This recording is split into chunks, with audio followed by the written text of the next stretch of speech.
The Pearl of Great Price, la perle de grand prix, de Neville Goddard, traduit de l'anglais.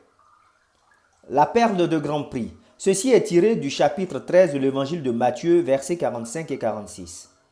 C'est tout à propos du royaume des cieux.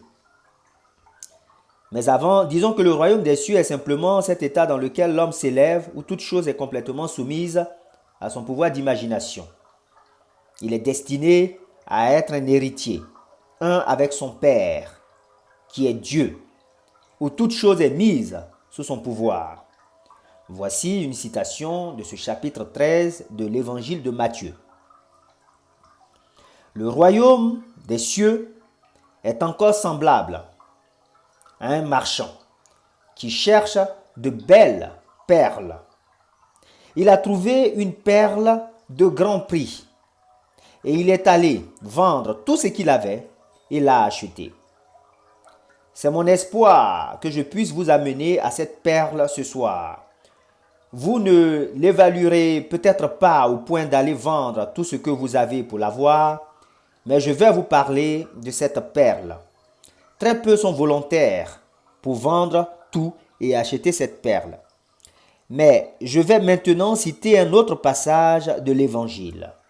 Chapitre 11 du livre de Luc, versets 21 à 23.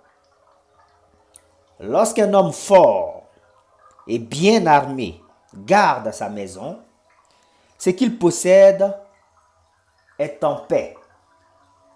Mais si un plus fort que lui survient et le dompte, il lui enlève toutes les armes dans lesquelles il se confiait et il distribue ses dépouilles. La ligne juste après jette toute la lumière du monde sur ce passage. Celui qui n'est pas avec moi est contre moi. Il n'y a pas de neutralité. Pas du tout. Celui qui n'est pas avec moi est mon ennemi. Il est contre moi. Donc on trouve celui qui est complètement au contrôle de ce royaume de Dieu. Et je vous dis, cet être est appelé dans les Écritures Christ. Mais Christ est défini comme la sagesse et le pouvoir de Dieu.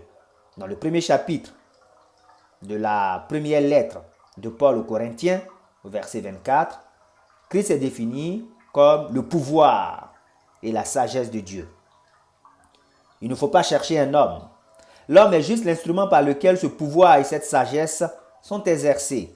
Mais Christ lui-même est le pouvoir et la sagesse de Dieu. Vous et moi sommes les instruments par lesquels ce pouvoir et cette sagesse sont exercés. Donc Paul fait cette déclaration. À partir de maintenant, nous ne considérons plus personne du point de vue humain. Même si nous avons regardé précédemment Christ du point de vue humain, nous ne le regardons plus ainsi. Prenez note, c'est la seconde lettre aux Corinthiens, le 5e chapitre, le 16e verset. Ainsi, dès maintenant, nous ne connaissons personne selon la chair. Et si nous avons connu Christ selon la chair, maintenant, nous ne le connaissons plus de cette manière. Et lui, l'auteur de cette phrase, définit Christ pour nous. Christ est le pouvoir et la sagesse de Dieu.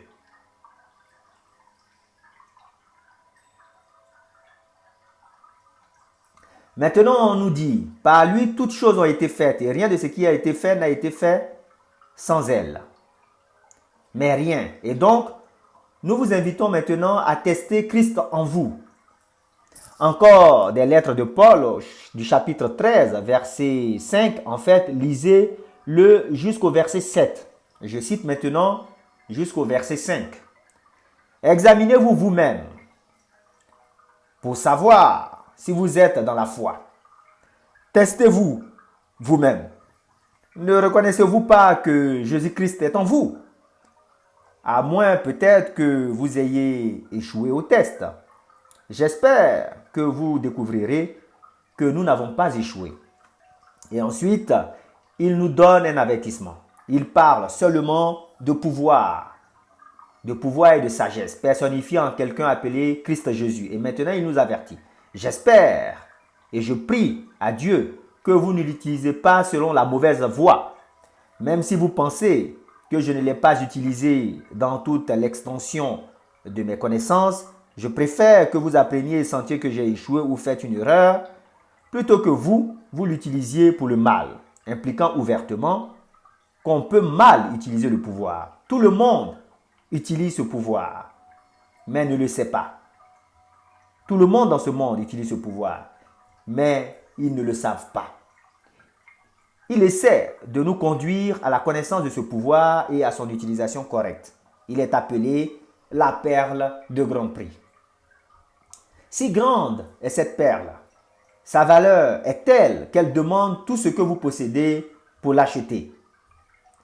Maintenant, vous n'allez pas liquider vos actions ou liquider vos bons du trésor.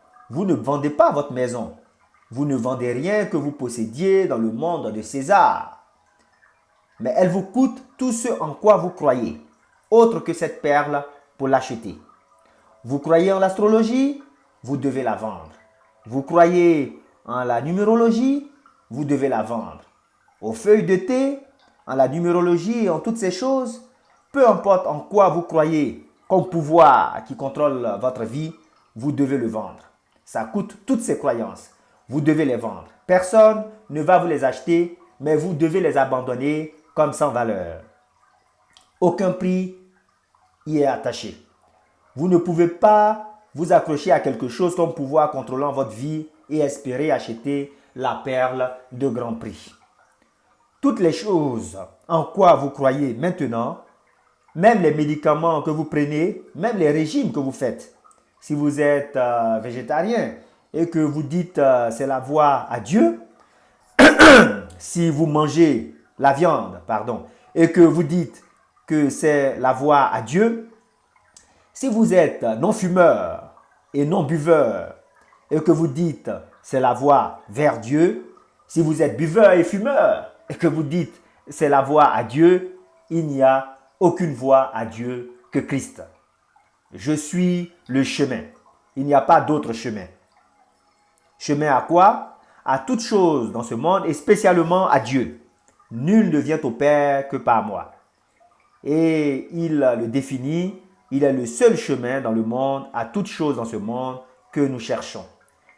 Et cela demande toutes choses auxquelles nous croyons comme pouvoir qui guide notre vie pour payer la perle de grand prix. Et si vous pensez pour un moment que vous pouvez vous accrocher à une seule petite chose au cas où ça ne fonctionne pas, vous ne pouvez pas acheter cette perle. Donc, quand j'achète cette perle, je vais dehors et je vis par elle. Il n'y a aucun autre être dans ce monde que cette perle. Je vis par cette perle. Et cette perle est votre propre, merveilleuse imagination humaine. C'est cela, Christ. Je la vois dans l'audience ce soir. La nuit du vendredi dernier, cette douce demoiselle m'a raconté cette histoire. Elle est allée chez le boulanger pour acheter ce qu'on achète habituellement quand on va à la boulangerie. Et la fille qui la servait ne semblait pas bien. Sans demander la raison de son état et dans les yeux de son esprit, quand elle est rentrée à la maison, elle lui parla comme si elle était debout devant elle physiquement. Elle ne s'est pas assise, elle ne s'est pas relaxée, elle n'est pas rentrée dans une transe. Elle l'a mis devant les yeux de son esprit et l'a complimenté sur le fait qu'elle paraissait bien. C'était une communion entre deux âmes sur comment elle paraissait si belle et elle a cru en la réalité de son acte d'imagination. Une semaine plus tard, elle partit dans la même boulangerie et voici la même demoiselle, cette fois si rayonnante, tellement rayonnante qu'elle lui demanda « Tu parais si bien, que s'est-il passé ?» Et elle répondit que la semaine dernière, j'ai hérité d'une certaine somme. J'ai payé toutes mes factures, j'ai payé tout ce que je dois dans ce monde. Et donc, je n'ai aucune dette. Et j'ai de l'argent. Maintenant, cette demoiselle est totalement inconsciente du fait qu'elle a reçu un don de la part de la demoiselle présente ce soir. totalement inconsciente de cela. Écoutez ces mots et essayez d'y mettre une autre interprétation dans ce monde et dites-moi si vous le pouvez. Ceci est du chapitre 25 du livre de Matthieu. Je vous le dis en vérité, toutes les fois que vous avez fait ces choses à l'un de ces plus petits de mes frères, c'est à moi que vous les avez faites. Vous n'avez pas besoin du consentement d'aucun être dans ce monde pour entendre une bonne nouvelle de lui. Vous n'avez pas besoin de dire, tu veux que je l'entende, tu veux que je prie. Si vous leur demandez en avance, c'est pour que si ça marche, ils fassent vos louanges ou vous donnent quelque chose. Vous ne demandez à personne leur permission pour entendre une bonne nouvelle. Car toutes les fois que vous avez fait ces choses à l'un de ces plus petits de mes frères, c'est à moi que vous les avez faites. Et quand vous ne l'avez pas fait, vous ne l'avez pas fait à moi. À chaque moment, il y a une opportunité de le faire à Christ Jésus étant votre propre merveilleuse imagination humaine. Et voir l'homme dans le besoin et ne pas agir dans votre merveilleuse imagination humaine, comme l'a fait cette demoiselle présente ce soir, c'est garder la blessure ouverte et c'est porter de plus en plus de coups sur le corps du Christ. Car le seul Christ Jésus est en vous, comme votre propre merveilleuse imagination humaine. Christ en vous est l'espérance de la gloire. Venez, testez-vous et voyez quelle merveilleuse invitation. Comment je me teste? Voici comment vous vous testez. Je vous dis que si vous imaginez, comme la demoiselle l'a fait, que quelqu'un se tient devant vous en forme humaine, même si cela ne peut pas être vu avec les yeux humains, et vous tenez une conversation avec cette personne sur la base du désir réalisé pour eux, et que vous sentez la personne comme si elle était physiquement présente, et que vous croyez en la réalité de votre acte d'imagination, c'est fait. Ça se réalisera. Et comment cela va se produire? Vous n'avez pas à vous en préoccuper. Il a sa propre manière de se produire dans le monde. Tout ce que vous devez faire, c'est d'imaginer, c'est de le faire. Comme cela nous est dit dans le premier chapitre de Jacques,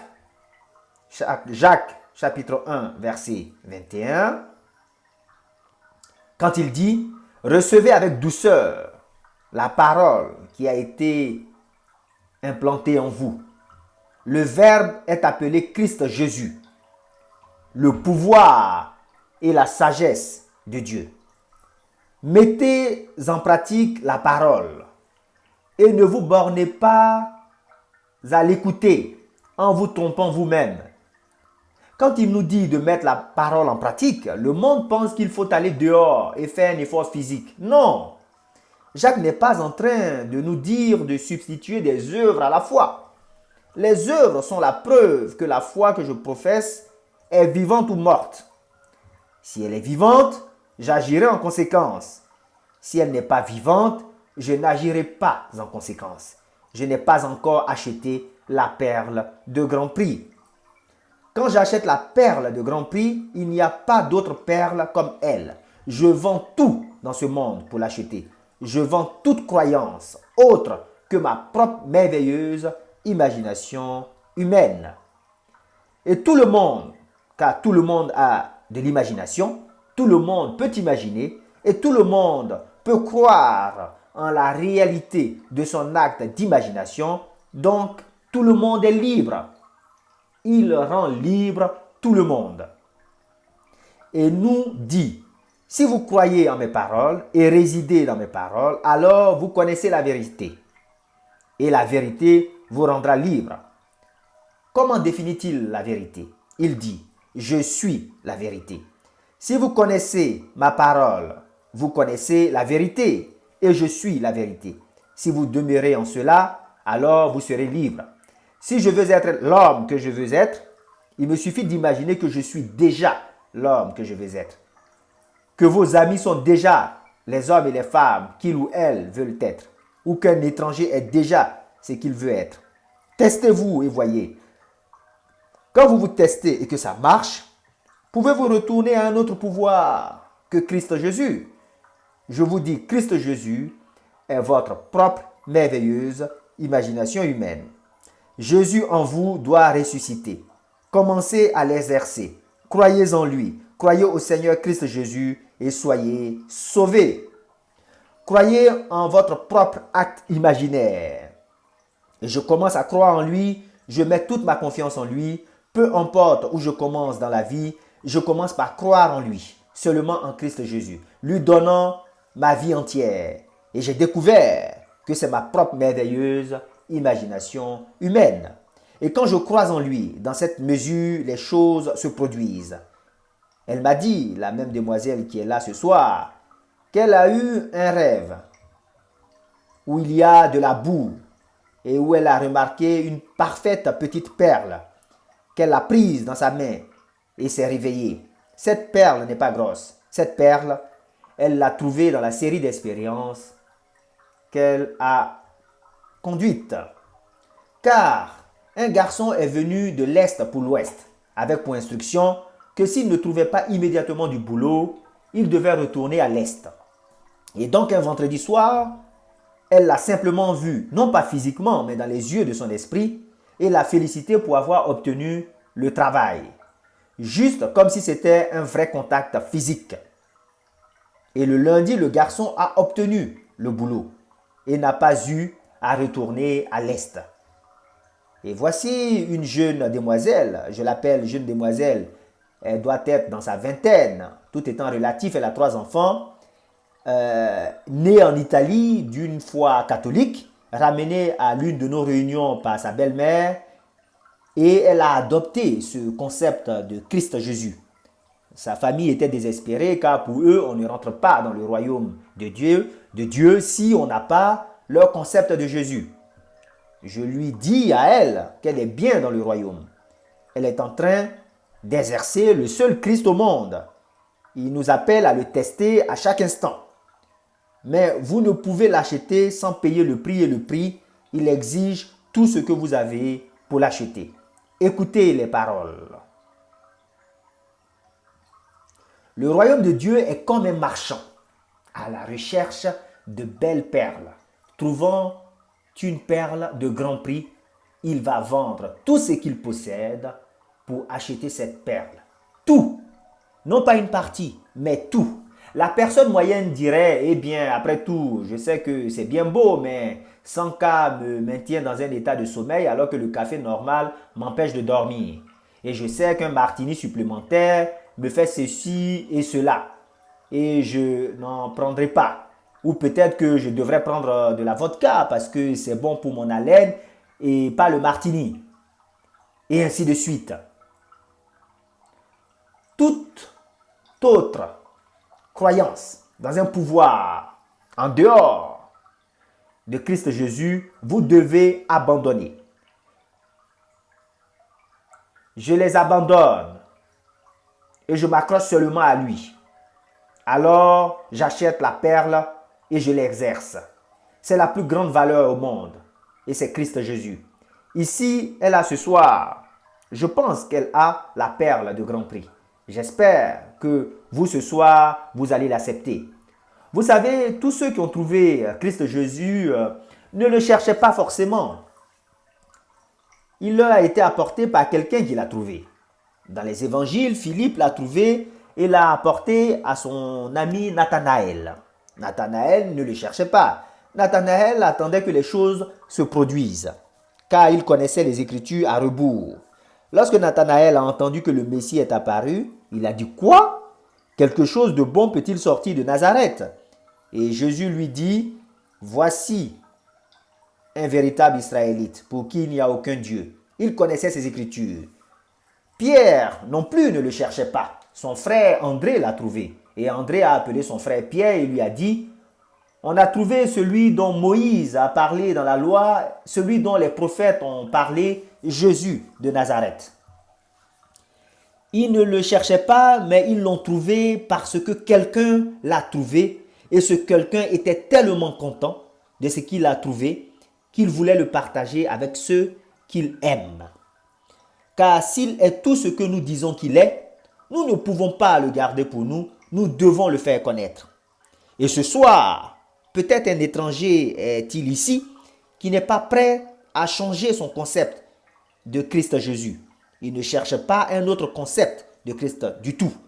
Peut-être que vous serez suffisamment intéressé et testerez pour voir si ce n'est pas Christ Jésus. Écoutez ceci. Par lui, toutes choses sont faites. Et sans lui, rien n'a été fait de ce qui a été fait.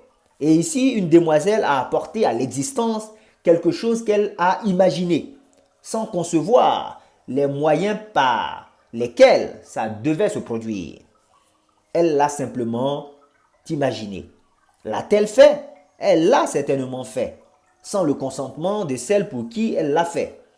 Si elle l'a fait et que tout est fait par lui, elle doit se demander, mais comment je l'ai fait? Je l'ai seulement imaginé. Par conséquent, Christ Jésus doit être l'imagination. Et cet être en action doit être l'acte d'imaginer. Voilà, elle l'a trouvé. Et elle a essayé encore, et ça marche. Une troisième, une 12e fois, une 100e fois, et ça marche. Si je dis ça à quelqu'un du monde et qu'il ne sait même pas, vous savez, en science, demander des preuves avant de faire l'expérience, c'est du non-sens.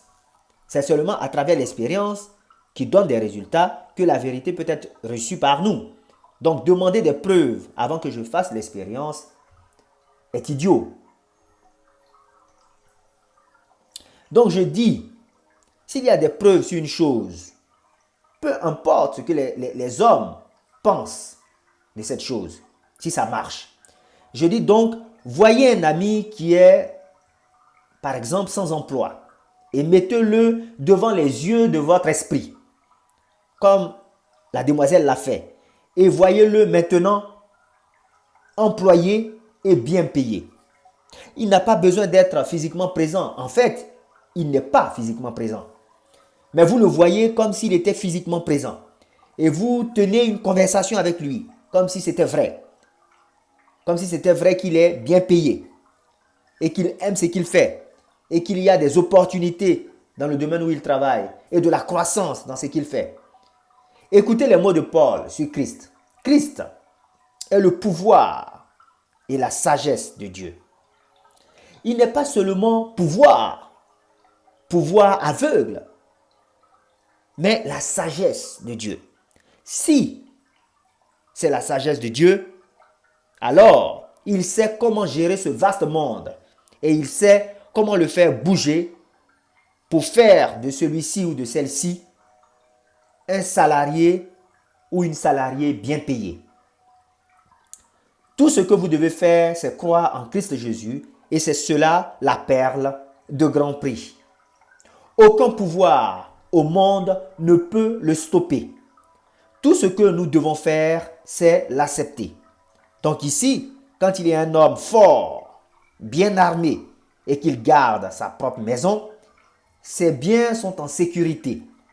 Mais quand un plus fort que lui l'assaille et le vainc, il prend l'armure en laquelle il croyait et disperse sa dépouille. Et maintenant, cette merveilleuse phrase. Celui qui n'est pas avec moi est contre moi. Celui qui n'amasse pas avec moi disperse. Cela n'a tellement aucun rapport avec le thème qui a précédé, mais ça jette toute la lumière du monde sur cette phrase. Vous n'avez pas besoin d'un standing social, d'un background financier, d'un background intellectuel, aucun de ces backgrounds pour vous sentir en sécurité dans le monde. Vous l'avez trouvé et c'est celui qui peut surpasser tous les pouvoirs du monde. Et si vous n'êtes pas avec lui, vous êtes contre lui. Vous n'y penseriez pas. Dans le monde, nous avons des pays appelés neutres, mais pas dans les Écritures. Tu es avec moi ou contre moi. Tu es mon ami ou mon ennemi. Vous imaginez ça? Il n'y a pas de neutralité. Je dois croire en lui ou ne pas croire en lui. Il y a des millions de chrétiens dans le monde lesquels croient vraiment au véritable Christ. Ils croient en allumer une bougie, à faire des génuflexions et toutes les autres choses de ce type. Je ne critique pas. Il faut les laisser jusqu'à ce qu'ils trouvent le vrai Christ. Et quand vous trouvez le vrai Christ, ça ne fait pas d'importance. Que vous mangiez de la viande ou que vous ne mangez pas de la viande. Ça ne fait pas d'importance que vous fumiez ou que vous ne fumiez pas. Vous ne donnez aucun pouvoir à autre chose que Christ. Et Christ est votre propre merveilleuse imagination humaine. C'est ça, Christ.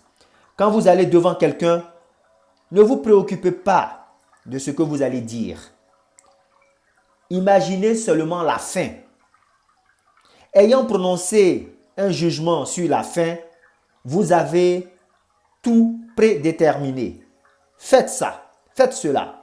Vivez ainsi dans ce monde, croyant à 100% dans cette perle de grand prix. Je peux vous dire que ça n'échouera pas. Mais vous ne devez rien garder comme réserve. Et je parle d'expérience. Quand je ne savais pas que c'était ma propre imagination qui prédisait correctement à travers les cartes et les étoiles, j'ai gardé dans les yeux de mon esprit mon propre horoscope afin que je puisse rapidement arranger sa progression, afin que je puisse connaître les jours et justifier l'échec. Alors, par exemple, la chambre de ma seconde maison est en conflit avec la chambre de la sixième, donc je ne peux avoir le job. Mais je devais complètement abandonner cela et complètement déchirer mon horoscope dans les yeux de mon esprit, au point où il n'existe pas. Complètement le détruire comme un pouvoir qui me contrôle. Mais je l'ai gardé car j'ai prédit avec succès pour tellement de personnes dans la ville de New York. Tout le Metropolitan Opera venait à moi. J'ai prédit avec conviction et ça a marché.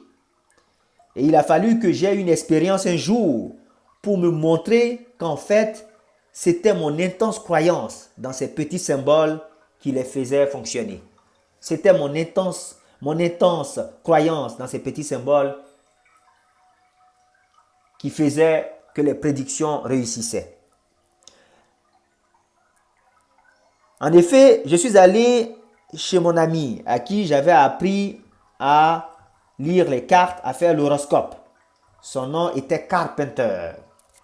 Norma Carpenter. Je lui ai enseigné.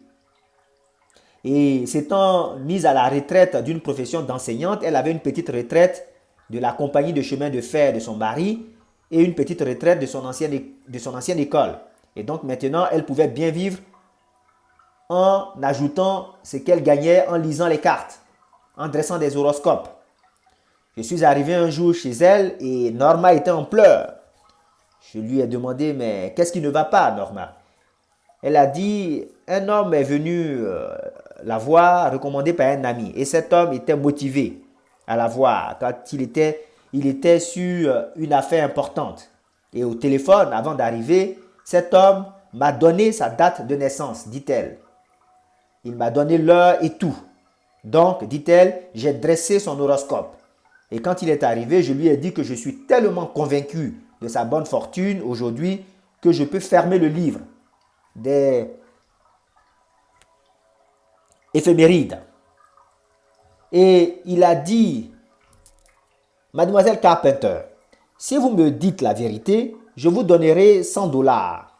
Alors, je lui ai dit Norma, donnez-le-moi maintenant, tellement j'étais confiante, car ça doit se produire aujourd'hui. Et elle m'a donné toutes les raisons pour lesquelles ça devait se produire, telles que je lui avais enseigné. Et le monsieur a dit non, si ça marche, je vous les donnerai les 100 dollars, mais pas tout de suite. Je lui ai dit, mais qu'est-ce qui ne va pas avec ça, Norma? Et elle me dit qu'elle a dressé l'horoscope sur un mauvais volume d'éphémérides. J'étais assis au niveau de la fenêtre qui était ouverte, dit-elle. Et j'ai été distraite. Je me suis retournée. Et quand je suis revenu au volume d'éphéméride, je n'ai pas fait attention au fait que le vent avait mélangé les cartes. Et j'ai donc dressé, dit-elle, l'horoscope d'une personne née 10 ans avant mon client. Cet homme n'était même pas encore né. Et j'ai dit, Norma, as-tu cru quand tu as parlé au monsieur? Elle a dit, certainement, j'y ai cru. Je lui ai dit, alors, oublie, c'est fait.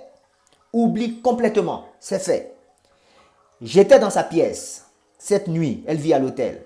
Vers 8 heures, lorsqu'un chèque de Western Union nous a été apporté par un garçon. Un chèque de $100.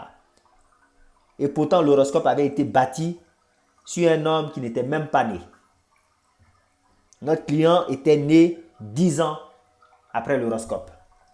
Mais Norma ne peut pas vendre ça. Elle ne peut pas acheter la perle de grand prix, car elle pense que sa seule sécurité est de recevoir une petite pension de la compagnie de chemin de fer, un petit chèque de l'école en Pennsylvanie et augmenter cela en dressant des horoscopes. Donc, elle ne peut pas abandonner et acheter la perle.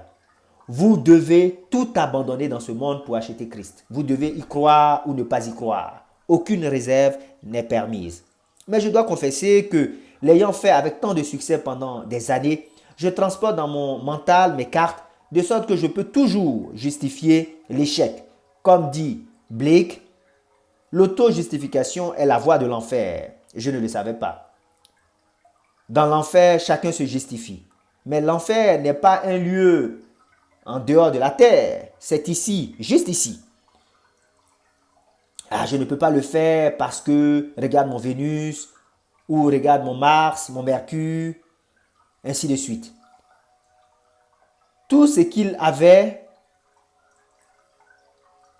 pas une partie, mais tout. Il vendit tout ce qu'il avait pour acheter la perle. Vous pouvez l'utiliser avec succès, mais vous ne le posséderez pas réellement avant de tout abandonner. Vous ne pouvez l'acheter que lorsque vous vendez tout ce que vous avez et l'achetez. Celui qui n'est pas avec moi est contre moi. C'est difficile, mais ça vaut le coup. Car avec Christ, vous montez dans un monde où tout est sujet à votre pouvoir.